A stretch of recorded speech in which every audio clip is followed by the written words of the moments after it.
Hey guys, RTT back here from that video, guys. Today I'm going to do an interesting video. This is actually ISO Launcher 16 on the Galaxy Z Flip 5. Because you already know, what's better than having a foldable, flippable iPhone? Get one on Android. Because now you're actually able to customize it and get a lot of the great features from Android. But again, through iOS, not iOS, a fake launcher of iOS. So obviously, yes, this is not actually iOS. This is a app launcher from the Play Store that looks very similar and acts very similar to iOS. And if we ever did get a flippable iPhone, this is very much what it would look like, which is just a extra large display, a little bit bigger than I have an iPhone 13 here, but most likely the same size as an iPhone 14 Pro Max at this moment in time. And to be honest, this is also another kind of crazy thing to say, but this is how a lot of these fake iPhones are actually created, because you can make launchers that look very, very much like an iPhone. And for the average consumer, let's say you're selling this phone online, or say you're buying this phone online, or you're buying it, in person, you might get tricked right away thinking that this is real. Like, obviously, yes, once you start going underneath of the hood and really looking at these applications, you can tell right away that these applications are not in any way iOS. This is just a skin.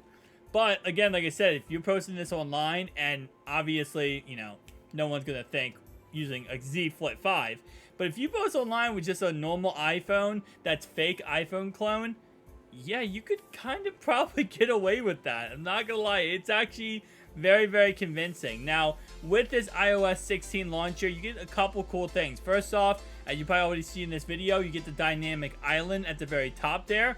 Also, just side note here, the launcher doesn't do anything to help out the outside display. No, you can't do any customizable iOS stuff on the outside. It's only the inside display. It's a lock screen, and it's this home screen. But like I was saying, though, you can get a lot of cool things. So first off, you can get the control center, as you saw earlier. You can also get, of course, the dynamic island, which I think is the biggest, dopest thing. You can also get the ability to, I think it's called Assistive Touch, where you can actually go ahead and do everything from one little bubble on your screen, which is really dope. Now, the biggest problem about this is ads, and you're going to see in this video, if you click on anything, you pretty much have to sit there through a 10-minute ad, it feels like. It's not 10 minutes, it's like probably about a minute and a half. But everything you do is ad-ridden. And there is a lot of cool features on this. As you guys saw, animation effects, you can add hide widgets, you can add hide apps, you can look at what's new, you can show the banner, you can really customize, your notifications. Like, this is a very, very deep and honestly a lot more than I was thinking when I downloaded this and really looked into this when it comes to this app. This app is actually a lot deeper than I thought it was going to be. A lot of times these applications, not always, but sometimes, they can be kind of, wishy-washy, right? They're not actually that good of applications. They're pretty much just on the paper just to get someone to click and download and see, oh, is this good? And it ends up being dog-watered. No, this is actually not that bad.